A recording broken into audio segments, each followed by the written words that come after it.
आज का जो आंसर है ना वो आपको आसपास के लोगों के सामने बहुत इंटेलिजेंट आपको फील करा सकता है। आप बहुत होशियार कहला सकते हैं। ध्यान दीजिए। क्वेश्चन है, मौसम विज्ञान में तापमान व्युत्क्रम की घटना से आप क्या समझते हैं? उस स्थान के मौसम तथा निवासियों को यह कैसे प्रभावित करता है? सबसे पहले तापमान व्युत्क्रम के बारे में आपको पता होना चाहिए। तो जनरली एक नॉर्मल लाइफ में क्या होता है, ऊंचाई बढ़ने के साथ जो है वो तापमान में कमी आती है। बट तापमान व्युत्क्रम में क्या होता है,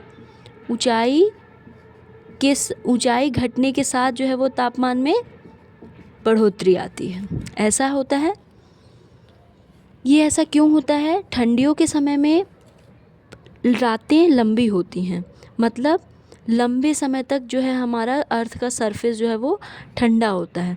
सूर्य की रोशनी बहुत कम टाइम के लिए आती है, तो वो जितना भी ये सरफेस गर्म करती है वो ऊपर की तरफ भागता है और ठंडा एरिया जो है वो गर्म हवाओं का स्थान ले लेता है। ये जनरली ठंडियों के समय में ही होता है। अब आंसर है, वायुमंडल की वह अवस्था जिसमें तापमान घटने की बजाय बढ़ने लगता है, जो कि सामान्य परिस्थिति के विपरीत है ऊंचाई बढ़ने पर। यह मुख्यतः लंबी शीतकालीन रातें, स्वच्छ आकाश, शांत वायु, पर्वतीय घाटियाँ तथा उच्च दाब की स्थिति में पाया जाता है। इसके कारण उस स्थान पर प्रभाव क्या पड़ता है? क्योंकि जो क्वेश्चन का सेकंड पार्ट है वो यही पूछ रहा है। कोहरा, पाला व स्मॉग की स्थिति, दृश्यता में कमी, वायु प्रदूषण में वृद्धि। अब वायु प्रदूषण, जब हवाएं नीचे भारी होंगी तो ऊपर की तरफ वो जा नहीं पाएगी, तो प्रदूषण बढ़ेगा। दृश्यता में कमी आएगी क्योंकि फॉग है। कृषि व परिवहन पर नकारात्मक प्रभाव, और जैसे ही सूर्य की रोशनी आती है ना, वो तुरंत गर्म होकर जो है वो ऊपर की तरफ चली जाती है और मौसम जो है वो, जो वातावरण जो है वो साफ़ हो जाता है। लंबी शीतकालीन रातें। तो इसका आंसर कुछ इस तरीके से है। अब हम देखते हैं नेक्स्ट क्वेश्चन। ये भी आपके मन में चलने वाले प्रश्न का ही अच्छा जवाब है। क्या आपके मन में कभी ये क्वेश्चन आया कि हमेशा जो है जो हमारा विश्व का पश्चिमी क्षेत्र है उसी की तरफ मरुस्थल क्यों है? इवन भारत में भी एग्जाम्पल देखेंगे तो जो थार का मरुस्थल है वो पश्चिम के ही क्षेत्र में है। तो आज हम इसका आंसर हमें पता चलेगा, इसका जवाब हमें पता चलेगा।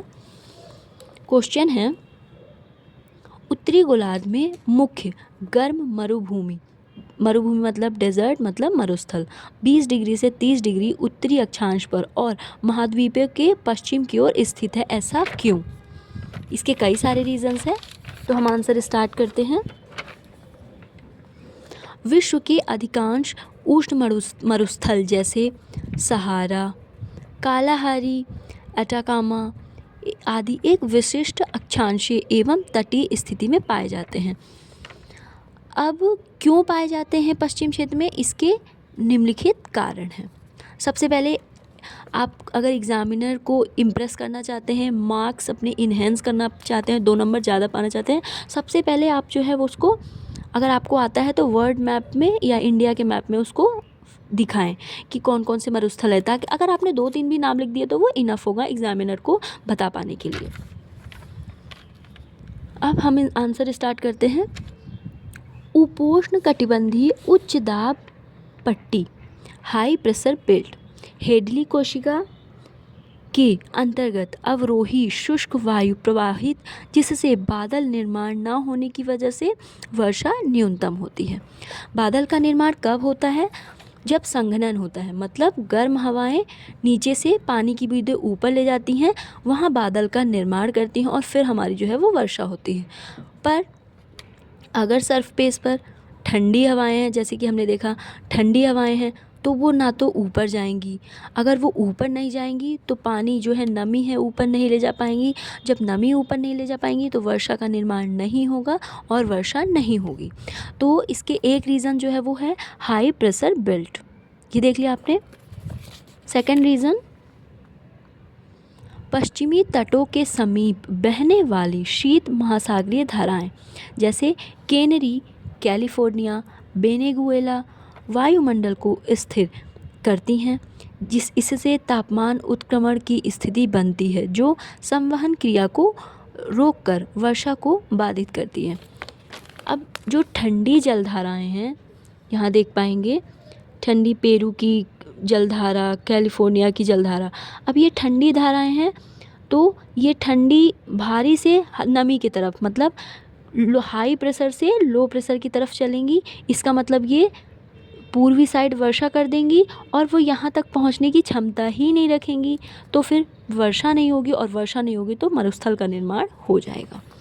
क्योंकि कोई भी मरुस्थल तभी बनता है जब वहाँ पे जल की उपलब्धता नहीं होती है, और इसका मेन रीज़न क्या होगा? वर्षा का ना होना। ये दूसरा रीज़न हमने देख लिया।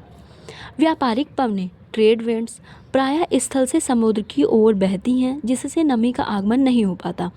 अब कोई भी वायु अगर जल धारण क्षमता नहीं रखेगा, अगर वो जल नहीं ले पा रहा है, तो वर्षा कहाँ से करेगा? ठीक है।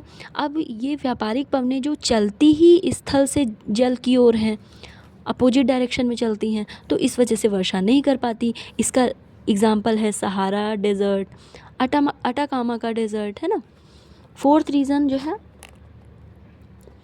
कई मरुस्थल वर्षा छाया क्षेत्र में स्थित होते हैं, जहां पर्वत अवरोध के कारण आर्द्र पवनें वर्षा नहीं कर पाती।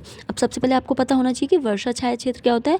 वर्षा छाया क्षेत्र किसी भी पर्वत की वजह से टकरा कर, जिस तरफ टकराती है उधर वर्षा कर देती है, और दूसरी तरफ वो पवनें जाते जाते उनमें आर्द्रता नहीं होती और वो वर्षा नहीं कर पाती। तो ऐसे क्षेत्र जो है वो वर्षा छाया क्षेत्र में कन्वर्ट हो जाते हैं। इसका एग्जाम्पल हमारे इंडिया का है जो थार मरुस्थल, जो आप देखेंगे जैसे ये इंडिया है, जो हमारा मॉनसून है वो ऐसे जाता है, और यहाँ पे अरावली पर्वत है, तो वो उससे टकरा कर इधर रिटर्न हो जाता है, और जो टकरा कर यहाँ भी वर्षा करता है, और करता हुआ जो है वो हमारे अरुणाचल की तरफ चला जाता है। लेकिन ये जो छाया क्षेत्र, ये हो जाएगा हमारा वर्षा छाया क्षेत्र, जो कि राजस्थान के पार्ट में आता है, और यहीं पे हमारा थार मरुस्थल है। तो ये हमारा फोर्थ रीज़न हो गया। आई होप कि आपको समझ में आया होगा। तो ये कुछ 4 रीज़न्स हैं। अगर आप और जानते होंगे तो वो भी ऐड कर देंगे, तो हमारा ये आंसर कंप्लीट होता है। आई होप कि ये प्रैक्टिकल लाइफ में भी समझ में आया होगा, कॉन्सेप्ट क्लियर हो गया होगा। Okay for today, thank you so much.